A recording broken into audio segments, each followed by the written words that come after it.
Hola, ¿qué tal? Bienvenidos al estudio del libro del Apocalipsis. Gracias por tomar su tiempo y le invito desde ya a tener su Biblia abierta, papel y lápiz para hacer las anotaciones que crean conveniente. Estamos estudiando el libro del Apocalipsis y hoy llegamos al capítulo 5, así que esperamos que este sea un buen tiempo. Quiero recapitular y a la vez recordarles que la estructura básica de este libro se encuentra en el capítulo 1, el versículo 19, que leo para ustedes así. Escribe pues lo que has visto, lo que sucede ahora y lo que sucederá después. Observen que aquí hay tres tiempos: lo que has visto, el pasado; lo que sucede ahora, el presente; y lo que sucederá, el futuro. ¿Qué es lo que Juan ha visto? Está registrado en el capítulo 1, fundamentalmente desde el versículo 12 hasta el versículo 18. Eso es lo que Juan ha visto y que se le ordena escribir. ¿Qué es lo que sucede ahora? El desarrollo de la iglesia.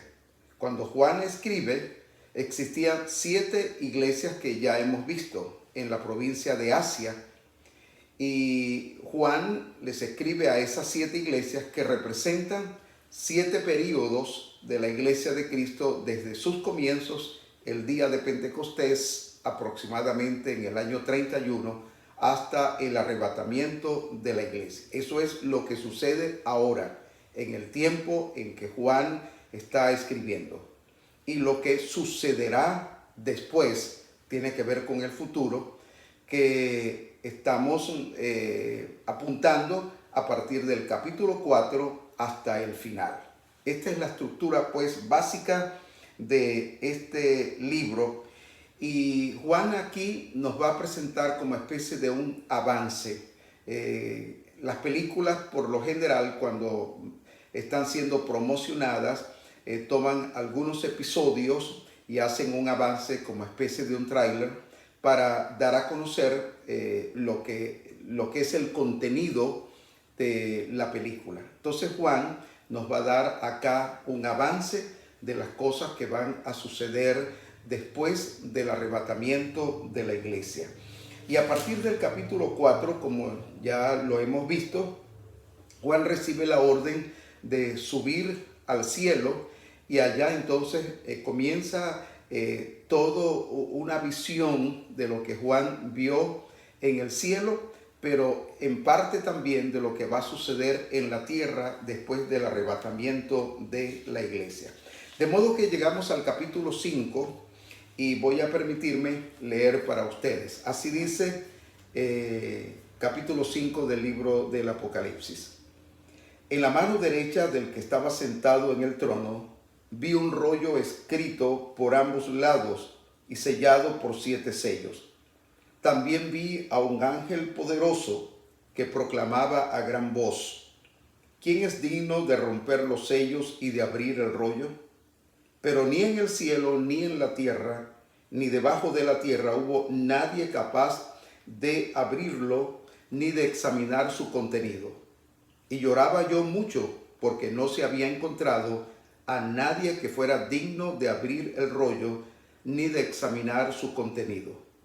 Uno de los ancianos me dijo: deja de llorar, que ya el león de la tribu de Judá, la raíz de David, ha vencido. Él sí puede abrir el rollo y sus 7 sellos.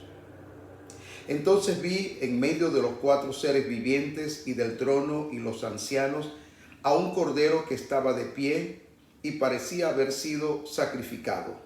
Tenía 7 cuernos y 7 ojos, que son los 7 espíritus de Dios enviados por toda la tierra. Se acercó y recibió el rollo de la mano derecha del que estaba sentado en el trono. Cuando lo tomó, los 4 seres vivientes y los 24 ancianos se postraron delante del cordero. Cada uno tenía un arpa y copas de oro llenas de incienso, que son las oraciones del pueblo de Dios, y entonaban este nuevo cántico: digno eres de recibir el rollo escrito y de romper sus sellos, porque fuiste sacrificado, y con tu sangre compraste para Dios gente de toda raza, lengua, pueblo y nación. De ellos hiciste un reino, los hiciste sacerdote al servicio de nuestro Dios y reinarás sobre la tierra. Y luego miré y oí la voz de muchos ángeles que estaban alrededor del trono, de los seres vivientes y de los ancianos. El número de ellos era de millares y millones de millones. Cantaban con todas sus fuerzas: digno es el Cordero que ha sido sacrificado, de recibir el poder, la riqueza y la sabiduría, la fortaleza y la honra, la gloria y la alabanza.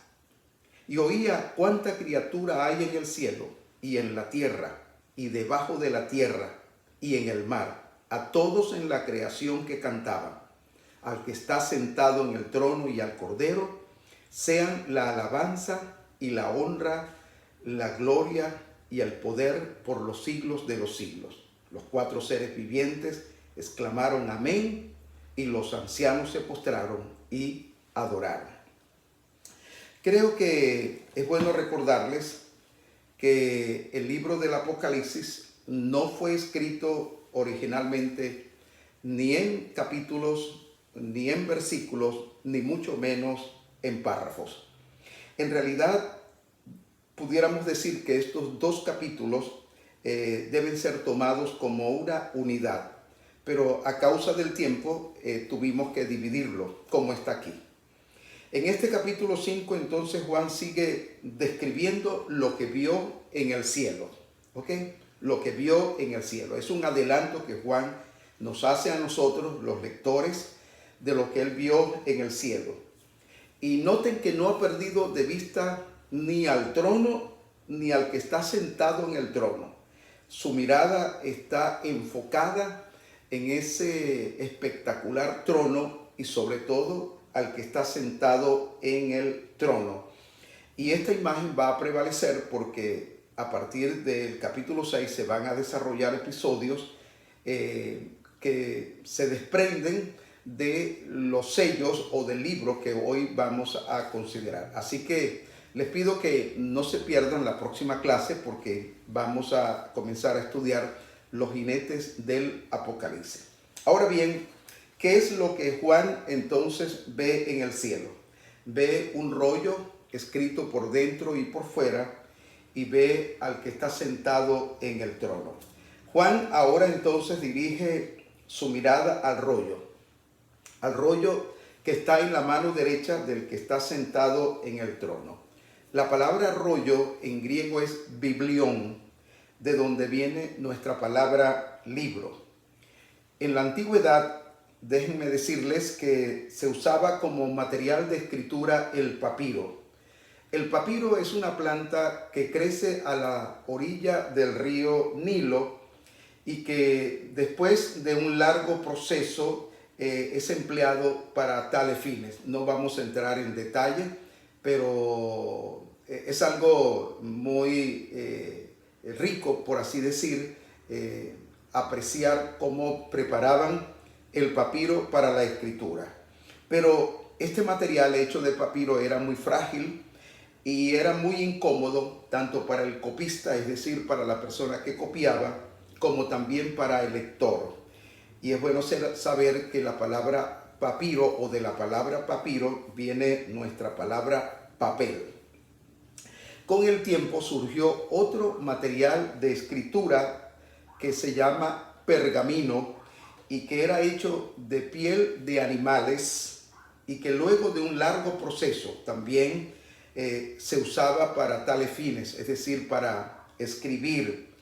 Finalmente el pergamino acabó sustituyendo al papiro por ser mucho más duradero y de mejor calidad. La palabra, por cierto, pergamino, viene de la ciudad de Pérgamo, de donde se industrializó y se expedía o se vendía este material de escritura.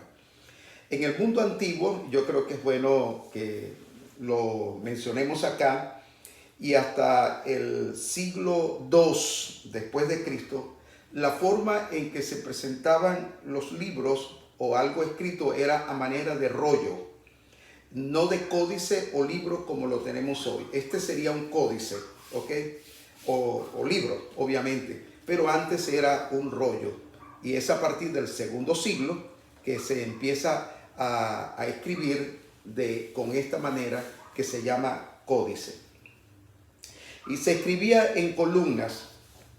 Nosotros tenemos aquí columnas. Se escribía en columnas de unos 10 centímetros aproximadamente cada columna, y entre columna y columna había una distancia de unos 3 centímetros. Se colocaban en 2 palos, generalmente cuando eran muy largos, en 2 palos, de modo que se sujetaba un extremo en un palo y se iba enrollando en la medida que el otro se iba desenrollando y se iba leyendo, ¿verdad? O se desenrollaba hasta encontrar el punto o el lugar donde se quería leer específicamente. Ahora, aquí hay 2 cosas acerca de las características de este libro que sería bueno mencionar. Dice que estaba escrito por ambos lados. Generalmente se escribía por un solo lado, pero en muchos casos se escribía por ambas caras. Y este es el caso de este rollo que tenemos aquí, que estaba escrito por ambas caras. La versión Reina Valera traduce que estaba escrito por dentro y por fuera. La segunda característica que vemos de este rollo es que estaba sellado con 7 sellos. Y es interesante lo que vamos a mencionar acá. Cuando un rollo era terminado, se ajustaba con una cuerda que en su nudo se colocaba una pasta o una cera donde se le colocaba el sello. Este libro del capítulo 5 que estamos analizando tiene 7 sellos, lo cual significa que había 7 cuerdas y había 7 sellos, y en cada uno de esos sellos tenía, o cada una de esas pastas, por así decir, tenía un sello. Según el derecho romano, y esto es interesante que lo sepamos, según el derecho romano, los testamentos eran los únicos documentos que eran sellados con 7 sellos. Cada testigo lo sellaba con su sello personal y solo se podía abrir cuando los 7 testigos estaban presentes en la corte. En ese testamento se expresaba la voluntad del testador, es decir, de la persona que hacía el testamento. Y todos los sellos debían romperse o desprenderse antes de que el libro pudiera leerse. Ahora bien, los sellos eran fabricados con una pasta que se hacía de una resina natural de color ámbar, y se le añadía goma y trementina. Cuando aún esa pasta estaba blanda, se le imprimía el sello, un pequeño sello, que era hecho a menudo de metal y tenía un diseño. Y con esto se garantizaba que nadie abriera el libro, sino la persona encargada en la corte. En el contexto del capítulo 5 que estamos ahora analizando, tenemos que decir que el libro fue escrito por Dios y nadie estaba autorizado para romper sus sellos, sino el Cordero ante la corte celestial, conformada, claro está, por el que está sentado en el trono, por los 4 seres vivientes y los 24 ancianos. Estos conformaban la corte celestial. Ahora nos preguntamos cuál es el contenido de este libro. ¿Qué está escrito en ese libro o en ese rollo del capítulo 5? Se han presentado varias teorías, sin embargo, creemos que el contenido de este libro tiene que ver con los juicios de Dios a la humanidad y su plan eterno, y que al ser develados, Juan lo va a describir a partir del capítulo 6 en adelante. En otras palabras, este rollo contiene la historia de la humanidad luego del arrebatamiento de la iglesia y la creación del cielo nuevo y la tierra nueva, tal como Dios lo ha previsto así. Hay una pregunta que se hace acá en esta narrativa. ¿Quién es digno de abrir el libro? ¿Quién es digno de abrir el libro? Porque Juan sigue describiendo lo que ve en el cielo. Y ahora ve un ángel poderoso que proclama a gran voz en la corte celestial. Y dice, ¿quién es digno de romper los sellos y de abrir el rollo? Podemos imaginarnos que hubo un silencio sepulcral, un silencio aterrador, pues en el versículo 3 dice, pero ni en el cielo, ni en la tierra, ni debajo de la tierra, hubo nadie capaz de abrirlo, ni de mirar, ni de examinar su contenido. Me llamó mucho la atención porque la versión Reina Valera dice, ni de mirarlo. Esta versión que estamos utilizando, la nueva versión internacional, dice, ni de examinar su contenido, pero la versión Reina Valera dice, ni de mirarlo. Ahora, la expresión ni en el cielo, ni en la tierra, ni debajo de la tierra, no deja duda de que nadie era digno, de que nadie era merecedor en todo el universo de abrir el rollo. Pudiéramos decir ni Abraham, el padre de la fe, ni David, que era conforme al corazón de Dios, ni el ángel Gabriel, ni el ángel Miguel, nadie era digno, solo el Cordero. Y hay un episodio a manera de editorial que Juan anota de sí mismo y es el siguiente. Y lloraba yo mucho porque no se había encontrado a nadie que fuera digno de abrir el rollo ni de examinar su contenido.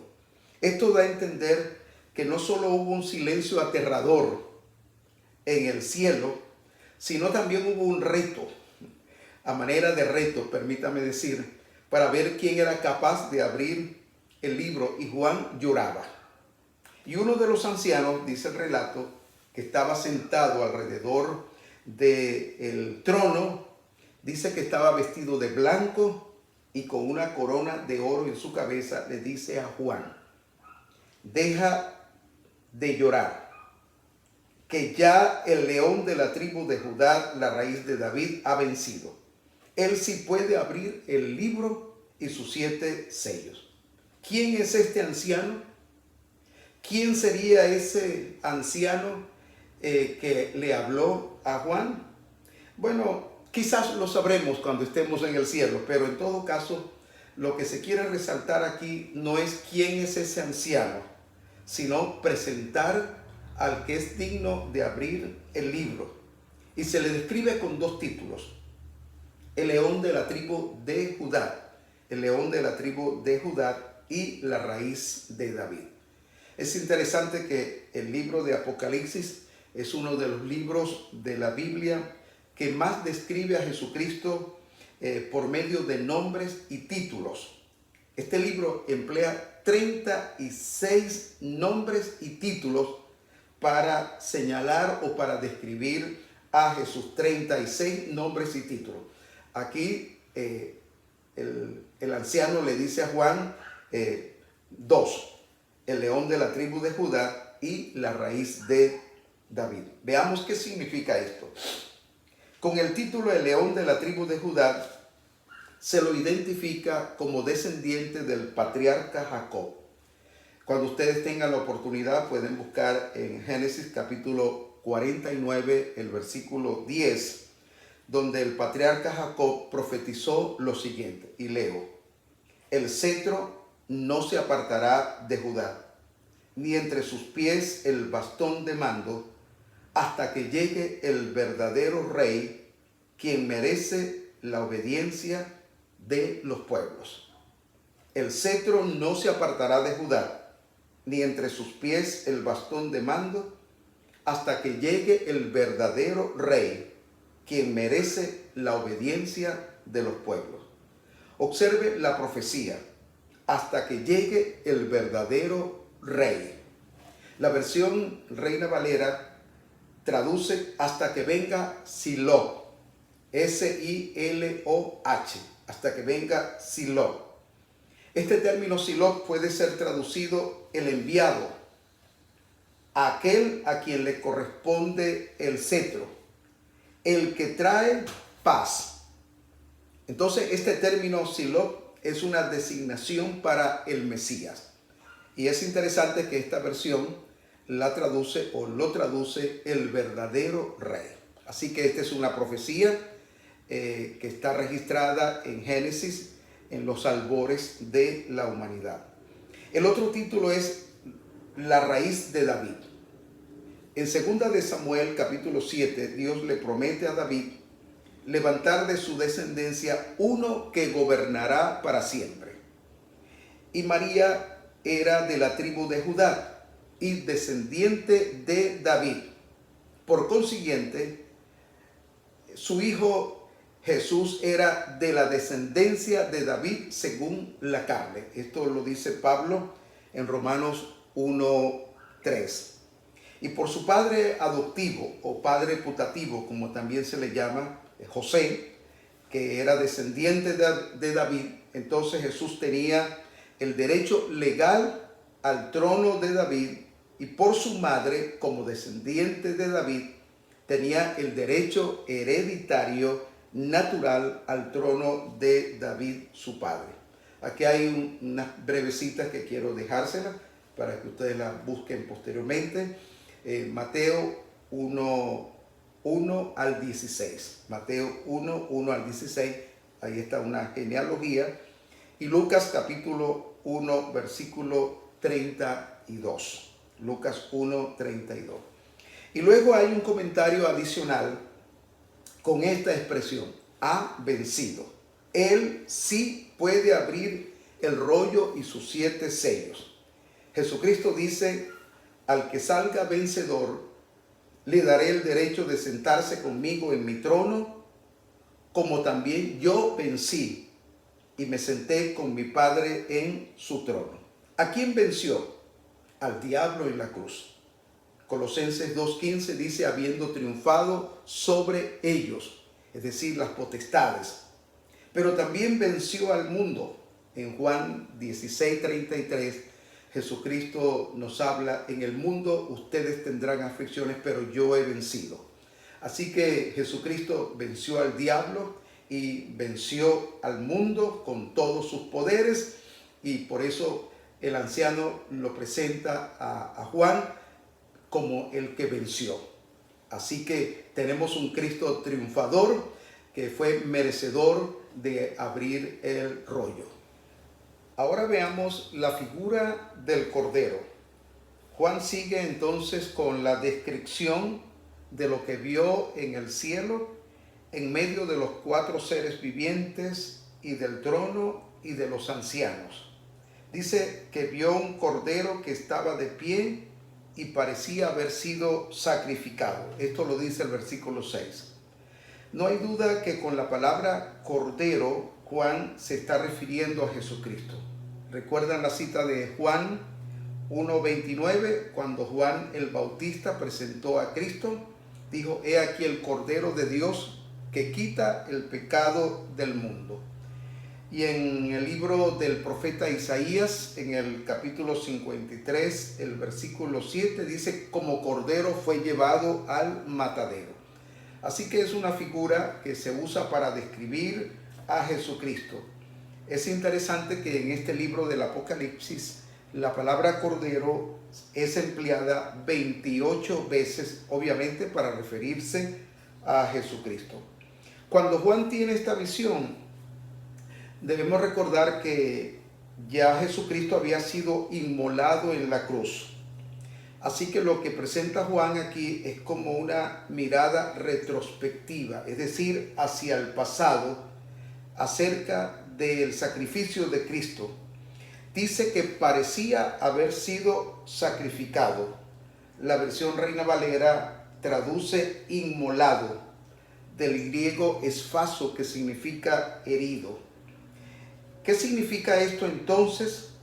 Bueno, yo creo que Juan está aludiendo a las marcas de las manos y de los pies de Cristo. ¿Recuerdan cuando Cristo se presentó en Lucas 24, desde el versículo 36 al 40?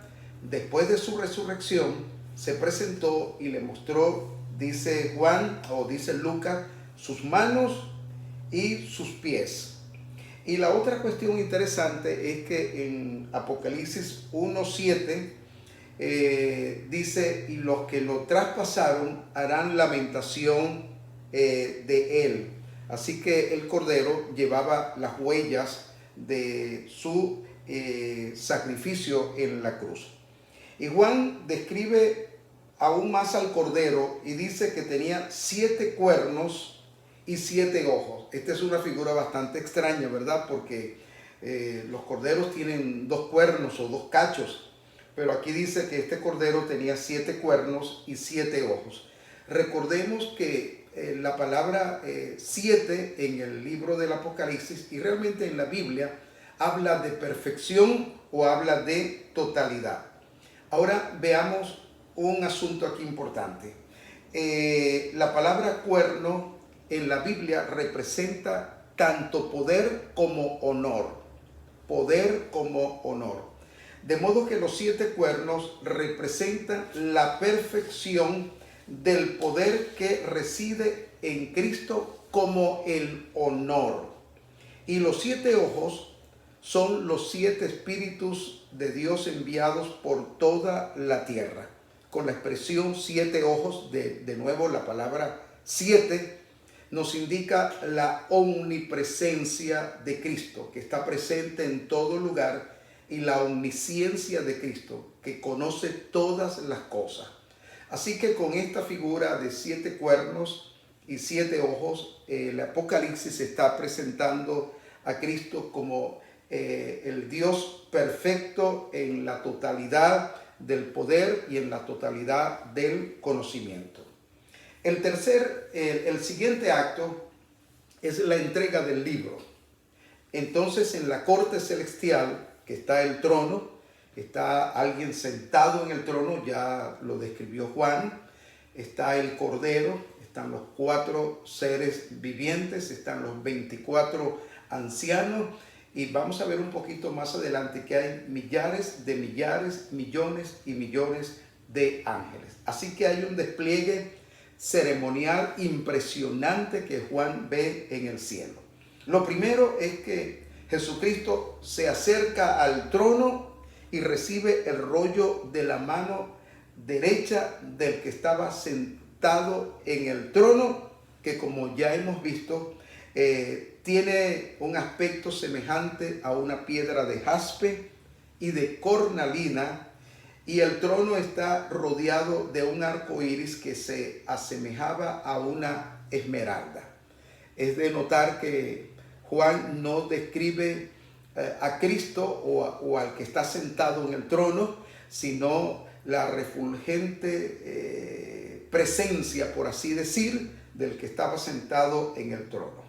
Lo segundo, al momento de tomar el rollo, los 4 seres vivientes y los 24 ancianos, dice, se postraron delante del Cordero.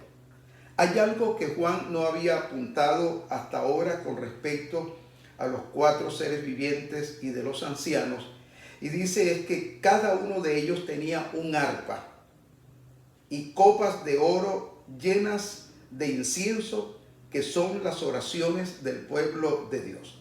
En la descripción que Juan viene haciendo de los 4 seres vivientes y de los 24 ancianos, no se había representado como que tuviesen coronas de oro ni arpas. Bueno, en el Antiguo Testamento y básicamente en la Biblia, el arpa es símbolo de música. El arpa es símbolo de música, es símbolo de adoración.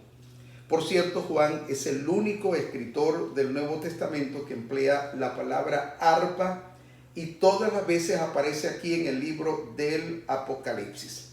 Ustedes pueden conseguir una concordancia y buscar la palabra arpa y se darán cuenta que solamente en el libro del Apocalipsis aparece esta palabra, que obviamente en el libro de los Salmos es un símbolo o un sinónimo de música. De modo que en el cielo va a haber música, como vamos a ver inmediatamente. Y las copas de oro portan los cuatro seres que portan los cuatro seres vivientes y los 24 ancianos, representan las oraciones del pueblo de Dios. Ahora yo me he estado preguntando cuándo el pueblo de Dios hizo esas oraciones, porque ya hemos entendido que el pueblo de Dios en ese momento está en la presencia del Señor en el cielo, ¿verdad? Ya ha venido el arrebatamiento de la iglesia.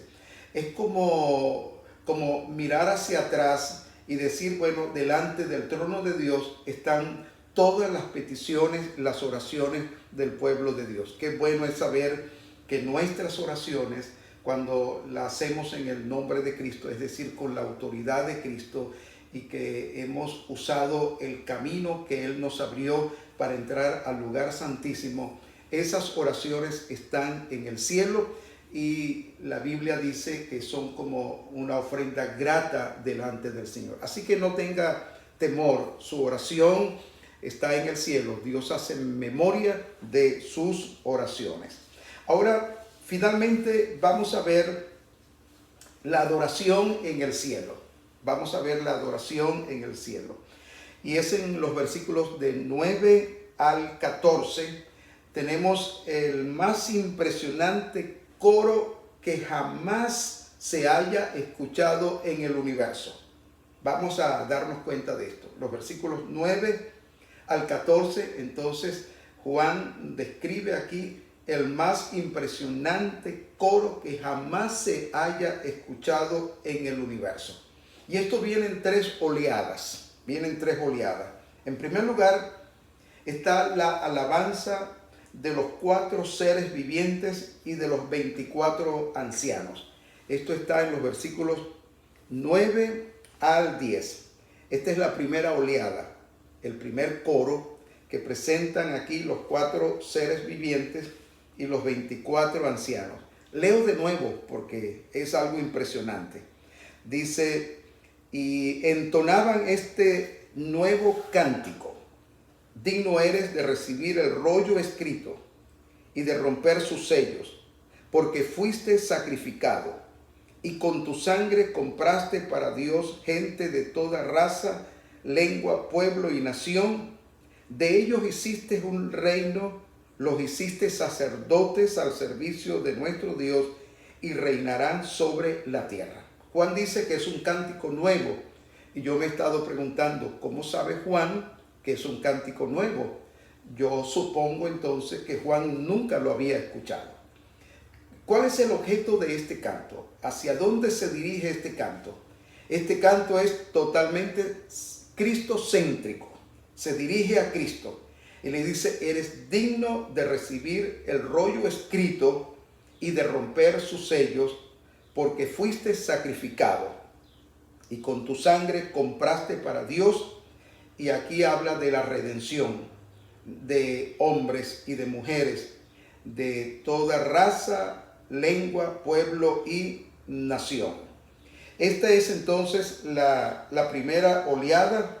Y aquí vemos entonces que el cielo representado por los cuatro seres vivientes y la tierra representada por los redimidos tanto de Israel como de la iglesia se une en una sola voz para exaltar el nombre de Dios. El cántico entonces que entona, dice el versículo 9, es un cántico nuevo. Y yo les preguntaba cómo supo Juan que era nuevo. Y no hay manera realmente de saberlo, pero intuimos que era nuevo porque Juan no lo había escuchado antes. En segundo lugar surge un canto magistral entonado por millares y millones de ángeles. ¿Se pueden ustedes imaginar cómo será este coro celestial? Juan primero dice, formado por millares de millares, pero parece que se queda corto. Y luego dice, no, millones de ángeles. Entonces aquí tenemos al cielo volcado completamente en una adoración. ¿A quién? Al Cordero. Noten el versículo 11 en adelante. Luego miré, dice Juan, y oí la voz de muchos ángeles que estaban alrededor del trono, de los seres vivientes y de los ancianos. El número de ellos era millares de millares y millones de millones. Cantaban con todas sus fuerzas.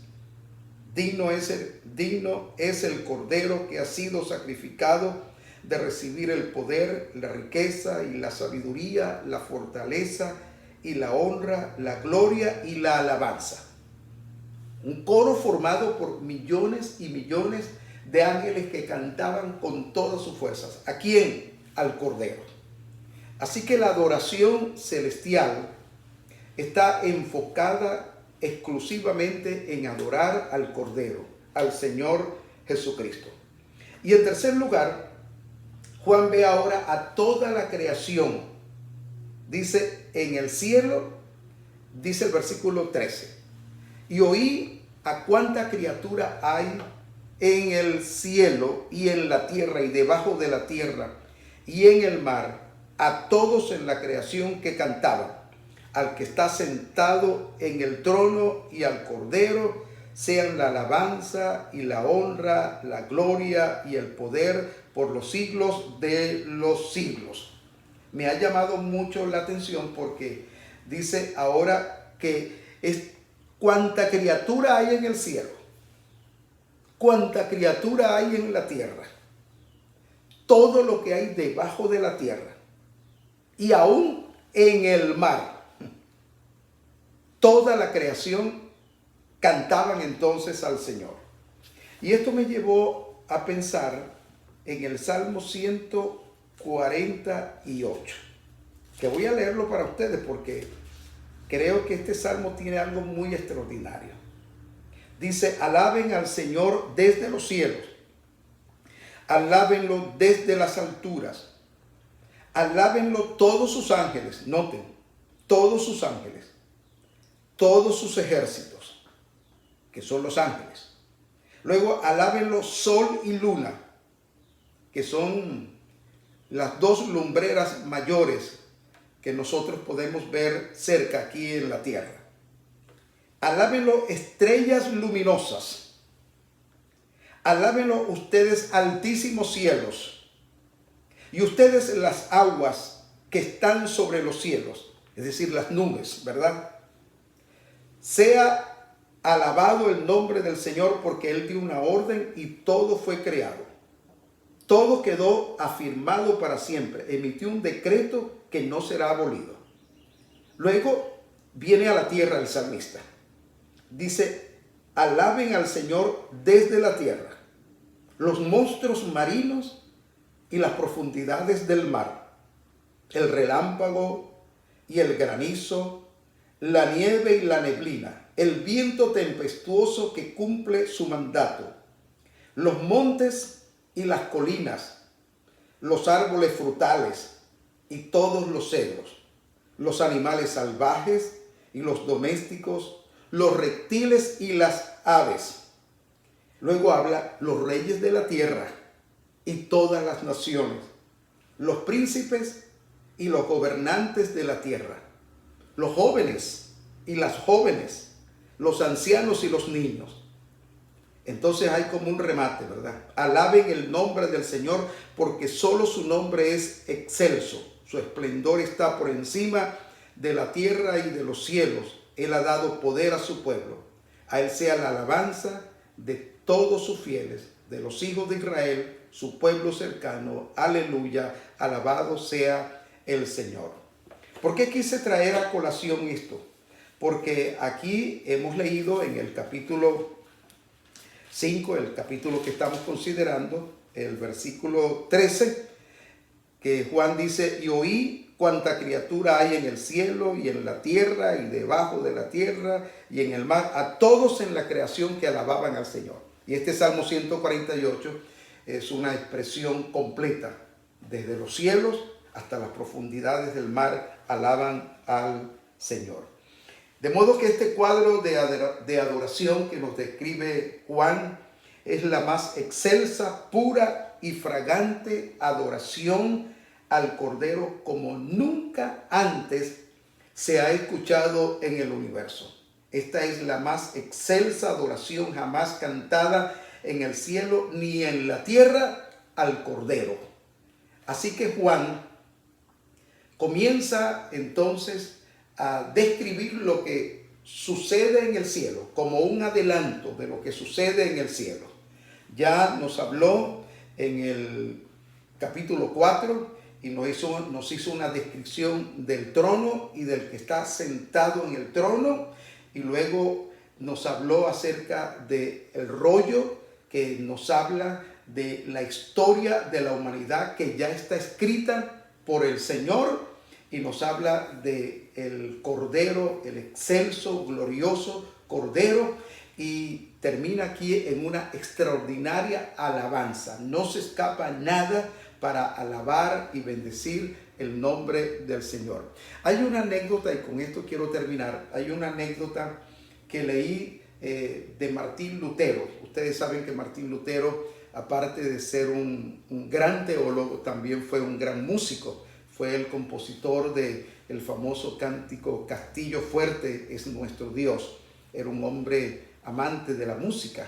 Y dice que cuando él escuchó una de esas interpretaciones magistrales, en ese entonces de una coral, yo no sé de cuántas personas, estaba conformada, y después de haber terminado y acabado aquel concierto extraordinario, dice que él exclamó y dijo: Señor, si tú le has dado a los seres mortales una música tan bella, una adoración tan extraordinaria, ¿cómo será la música del cielo? Bueno, aquí tenemos un adelanto, un atisbo de lo que será la adoración en el cielo, y lo más extraordinario, que por la gracia del Señor, allí estaremos nosotros también. Así que les bendigo, mis hermanos. Gracias por compartir este hermoso tiempo con su servidor. Le habla o le habló el pastor Ender Sangronis, y nos veremos en una próxima entrega cuando ya empecemos a ver, cuando este libro comienza a abrirse, a romperse los sellos y ver los juicios que vienen sobre la tierra. Tanto gusto. Dios les bendiga.